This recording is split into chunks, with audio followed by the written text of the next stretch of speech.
priait, il gagnait les âmes, il faisait des miracles, il a ressuscité Tabitha.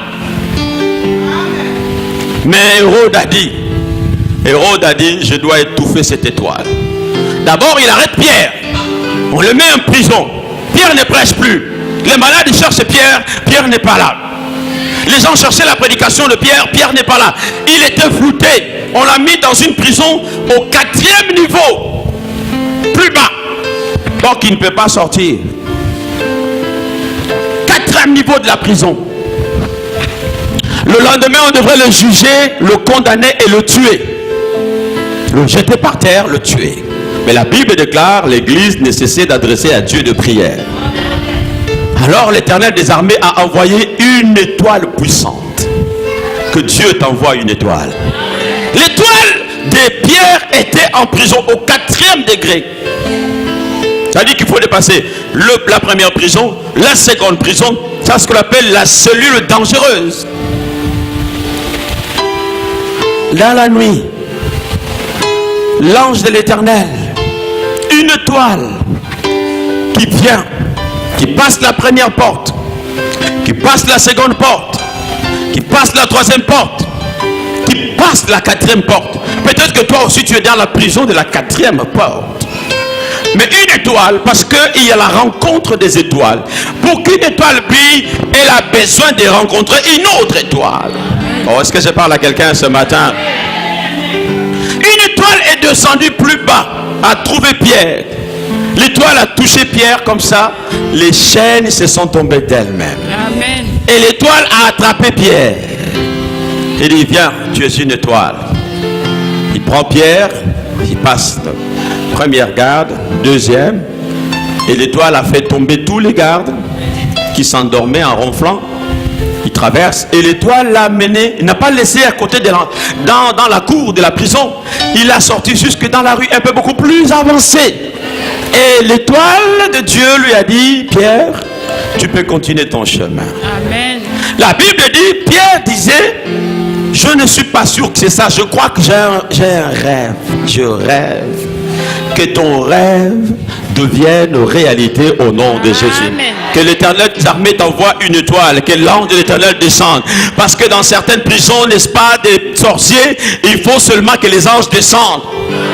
Parfois les prières des hommes ne suffisent pas. Il faut qu'un ange vienne en chair comme ça. C'est des choses, je vais aussi parler pendant la conférence. Le ministère des anges, quand ils descendent pour aller agir comme des humains, tu rencontreras quelqu'un, tu croiras que je ne sais pas qui, tu croiras que c'est un monsieur, quelle que soit la forme. L'ange peut prendre la forme de qui il veut. Il peut prendre la forme d'une femme, la forme d'un homme, celui qui est mince, celui qui est gros, celui qui est petit, celui qui parle bien, celui qui parle. Un ange peut parler pour nous, fan, au mienne, au bamba, michogo, tout.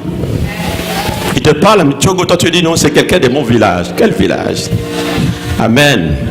L'ange est descendu là où tu es, là où tu habites, là où tu travailles, là où tu fonctionnes. L'ange de Dieu descendra là. Et il te prendra. Et il t'amènera pour te donner de l'éclat. Quand Pierre est sorti de la prison, il a vu la lumière. Dans la prison, tout est noir. Mais quand il sort de la prison, il voit tout est clair. Que tu vois clair au nom de Jésus. Que tes yeux s'ouvrent au nom de Jésus. Que tu vois la lumière au nom de Jésus. Amen. Amen. Je vais aller vers la fin. On va lire Daniel chapitre 12. Verset 3. Écoutez bien cette lecture. Daniel 12 au verset 3. Ceux qui auront été intelligents brilleront comme la splendeur du ciel. Et ceux qui auront enseigné la justice à la multitude brilleront comme les étoiles, à toujours et à perpétuité. Amen. Amen. Ton étoile peut aussi briller à toujours. Ton étoile. Il y a des gens qui ne tombent pas. Amen. On peut raconter des choses sur eux. Ils sont toujours là, debout. Ils ont été combattus. Ils sont toujours là, debout. Et forts. Plus vous les combattez, plus ils deviennent forts. Plus, n'est-ce pas, vous les insultez, plus ils réussissent. Plus vous murmurez sur eux, plus même ils gagnent plus que vous. Ils vous laissent dans la confusion même. Vous êtes confondus. Parce que leurs étoiles, la Bible dit, ceux qui seront intelligents brilleront comme la splendeur du ciel. Sois intelligent, dis à ton voisin, sois intelligent ce matin. Celui qui est intelligent, il comprend les choses. Il comprend le mouvement, il comprend les choses. Il sait qu'il faut que j'attrape ici, il faut que je saisisse, il faut que je parte ça. Il est intelligent. Une étoile ne dort pas sans rien faire. Une étoile réfléchit. Une étoile, quand il voit l'opportunité, il saute. Une étoile ne renvoie pas au lendemain ce qu'il doit faire le jour même. Une étoile, quand c'est le temps de se lever, il se lève. Amen, amen, amen. Une étoile fait des calculs. Il n'attend pas qu'on lui amène tout. Une étoile ne dépend pas des gens. Même si les gens peuvent t'aider, mais tu te bats d'abord toi-même. Parce que demain tu n'auras personne à accuser. C'est ta vie. Si tu attends que les gens t'apportent tout, tu vas rester longtemps et tu freines l'activité de ton étoile. Tu freines les éclats de ton étoile. Parce que, laissez-moi vous dire ceci. Joseph dont je parle ici, on l'a arrêté, la situation était difficile, mais Joseph a été vendu chez Potiphar. Et la Bible dit que quand Joseph est allé chez Potiphar, Dieu a béni toute la maison de Potiphar. Pas seulement parce qu'il était Joseph, mais aussi parce qu'il travaillait bien. Il travaillait, il faisait bien son travail. Il se levait le matin, il s'occupait des activités de son patron, il le faisait bien et le patron était content de lui. Il répondait bien à son patron jusqu'au point le patron lui a donné la responsabilité de toutes ses richesses. C'était un vrai bosseur. Et quand il arrive en prison, dans la prison, on constate pourquoi on l'a nommé chef des prisonniers. Il était un homme rangé, qui travaillait bien, même dans la prison. Le patron de toute la prison a remarqué en Joseph quelqu'un de propre, quelqu'un de rangé, quelqu'un de soigné, quelqu'un de travailleur. Il dit, je te nomme chef de tous les prisonniers. Toi, tu veux t'asseoir, tu veux qu'on t'apporte tout. Même la nourriture que tu dois manger. Vous croyez que Dieu est trop intelligent? Il nous a donné la nourriture. Il a dit, je vous donne l'herbe, je vous donne le poisson, je vous donne la viande et tout ça là. Mais la viande ne va pas rentrer dans ta bouche par elle-même. Tu veux que le pigeon entre dans ta bouche et tu veux le manger. Il faut que tu prennes le pigeon. Il faut que tu prennes la viande. Il faut que tu la prépares pour que la viande monte et entre dans ta bouche afin que tu vives. Une étoile bouge, une étoile calcule, une étoile réfléchit, une étoile cherche, qu'est-ce que je peux faire? Amen, amen. Ne soyez pas, je dis toujours aux jeunes femmes aujourd'hui, parce que beaucoup de jeunes femmes, oh non, j'attends un homme. Quel homme tu attends?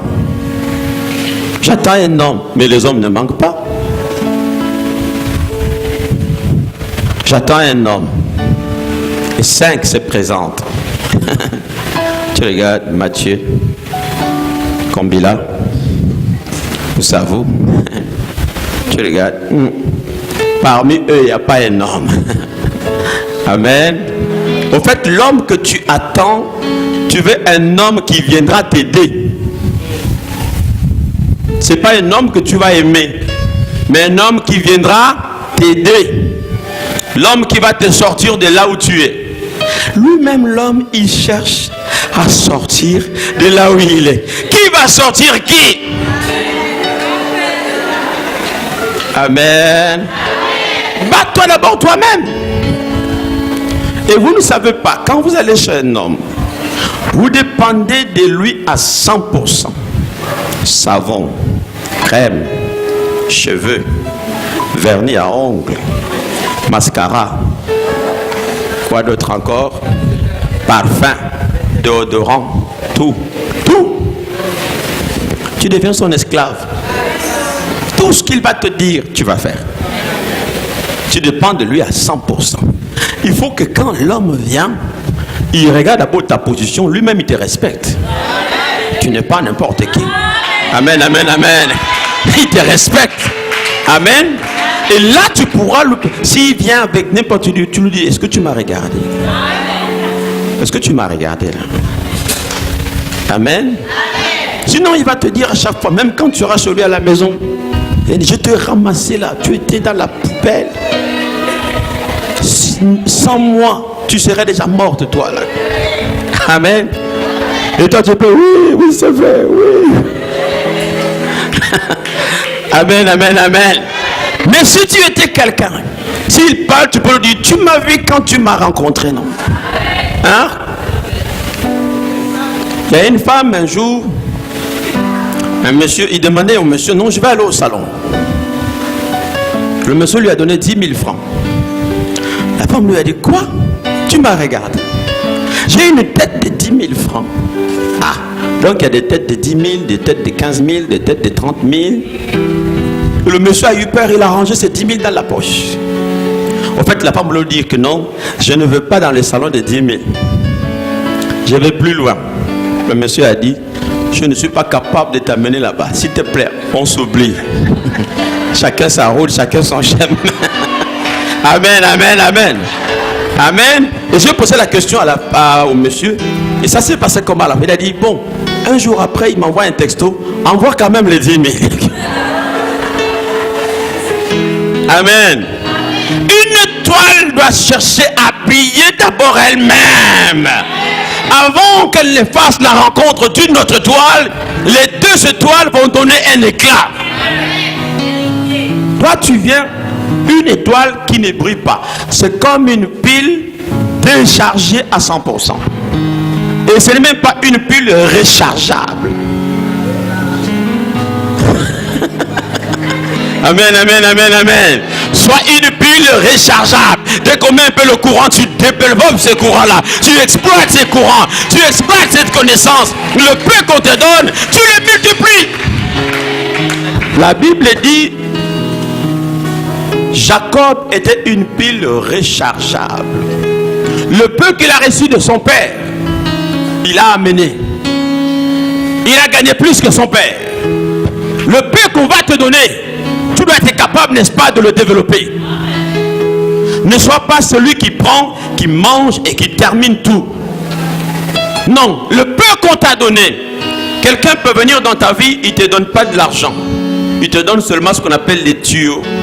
Il te donne juste le moyen, l'intelligence. Fais ceci, fais cela. C'est à toi de développer cela. Quelqu'un d'autre t'amènera juste une relation. Il t'amènera juste un contact. Quelqu'un d'autre te change seulement le milieu. Mais toi-même, si tu es une étoile, tu développes le peu qu'on t'a amené. Quand Jacob arrive chez Laban, il a trouvé Laban avec un peu de brebis, mais malade et chétive. Laban était au bord de la chute. Son entreprise allait tomber. C'est pour cela que Jacob dit à Laban, depuis que je suis arrivé chez toi, le peu que tu avais, je suis une pile rechargeable. Le peu que tu avais, je le développais. Amen. C'est pourquoi vous voyez à certaines personnes, tu peux lui donner 10 millions. Reviens après 6 mois, 1 an, et il n'y a plus rien. Il n'est pas rechargeable. Mais l'autre, tu peux donner dans les 10 millions, donne-lui seulement 500 000. Il peut le développer. Il peut dépasser celui qui a 10. Amen, amen. Ceux qui seront intelligents brilleront comme des étoiles à jamais. Que ton étoile ne tombe jamais. Tu ne dois pas descendre. Amen. Je t'interdis de descendre. J'interdis à ta famille de descendre. Le niveau que vous avez atteint aujourd'hui, nous allons le renforcer. Nous allons donner encore un peu de force pour que vous deveniez meilleur que ce que vous êtes aujourd'hui. Amen, amen, amen. Dans le principe de Dieu, nous devons aller de gloire en gloire, de victoire en victoire. C'est pourquoi n'abandonne pas le Seigneur. Attache-toi à Jésus. Mais je veux te dire une chose, ton étoile est menacée. L'étoile de ton corps est menacée. L'étoile de ta vie est menacée. L'étoile de ta famille est menacée. L'étoile de tes enfants est menacée. Mais nous allons donner la gloire de Dieu. Et l'étoile va briller. Au nom de Jésus-Christ. Que mon étoile brille toujours. Que mon étoile ne s'éteigne jamais. Que mon étoile ne connaisse jamais l'obscurité. Les attaques viendront. Les difficultés viendront. Mais je me tiendrai debout. Je serai toujours debout. Je serai toujours droit. Je serai toujours debout. Que ton étoile reste debout. Ce matin, par la grâce du Seigneur, Dieu va laver certaines étoiles. Il va enlever les saletés, n'est-ce pas, qui les empêchaient d'aller de l'avant. Dieu va corriger certaines étoiles qui ont pris d'autres chemins. Il va les ramener sur le droit chemin. Et Dieu va faire tomber les baobabs qui règnent dans certaines familles, qui empêchent les gens, n'est-ce pas, d'aller de l'avant. La Bible nous demande d'être producteurs. C'est-à-dire que si moi je réussis, il faut qu'autour de moi d'autres personnes réussissent. Si moi je monte, il faut que d'autres personnes montent. Un pasteur ne doit pas rester comme un baobab. Un pasteur doit être producteur. Il doit produire les autres pasteurs. Il doit produire les autres serviteurs de Dieu. Il faut qu'au travers de toi, ou à partir de toi, d'autres émergent. Parce que tu es une échelle, tu es un escalier. Par cet escalier, d'autres personnes peuvent monter pour atteindre aussi les lieux élevés. Il ne faut pas qu'un serviteur de Dieu étouffe les gens que le Seigneur lui envoie. Il y a des hommes de Dieu qui sont comme ça. Personne d'autre ne doit s'élever. Lui seul, il doit s'élever.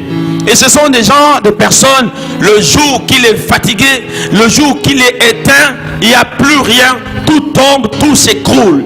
C'est un égoïsme ministériel.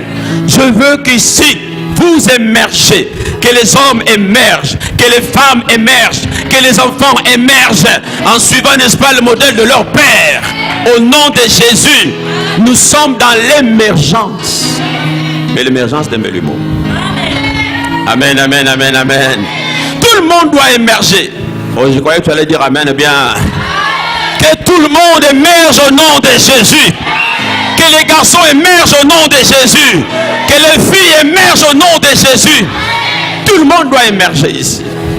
C'est ça le principe de Dieu. C'est que vous avez reçu de moi, confiez-les aux autres. Faites des disciples qui deviendront aussi des maîtres. Produisez. Dieu est un Dieu des productions. Je suis en train d'écrire mon livre sur le Dieu de multiplication. Dieu est le Dieu des productions, le Dieu de multiplication. Devant toi, les gens doivent se multiplier.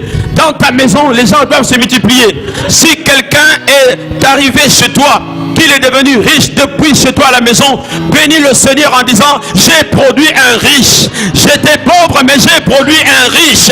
Qu'il soit l'enfant de ta tante, l'enfant de ton oncle, même s'il ne reconnaîtra pas cela, pas mon problème. Le problème, c'est que j'ai produit un riche. La Bible déclare: nous enrichissons plusieurs. Amen. Amen, amen, amen. Amen. Si tu crois en Jésus-Christ, tu verras la gloire de Dieu. Si tu crois en Jésus-Christ, tu verras la gloire de Dieu. Tu verras la gloire de Dieu. Tu verras la gloire de Dieu. Si tu crois en Jésus-Christ, tu verras la gloire de Dieu. Amène-moi le jeune monsieur qui est là-bas. Si tu crois en Jésus-Christ, tu verras la gloire de Dieu. Si tu crois, tu verras la gloire de Dieu. La gloire de Dieu. Si tu crois en Jésus-Christ, tu verras la gloire de Dieu. Amen. Alléluia. Levez-vous, on va prier pour ces jeunes messieurs et le riche. Ce garçon, il est brillant dans son esprit, dans sa tête. Mais il a connu des problèmes de santé. L'ennemi a voulu flouter son étoile. L'ennemi a voulu même détruire son étoile. Mais le Dieu que je sers, il est fort. Il va restaurer le riche. Il va restaurer son esprit, son âme et son corps. Et nous verrons le témoignage de Jésus au travers de ce jeune homme.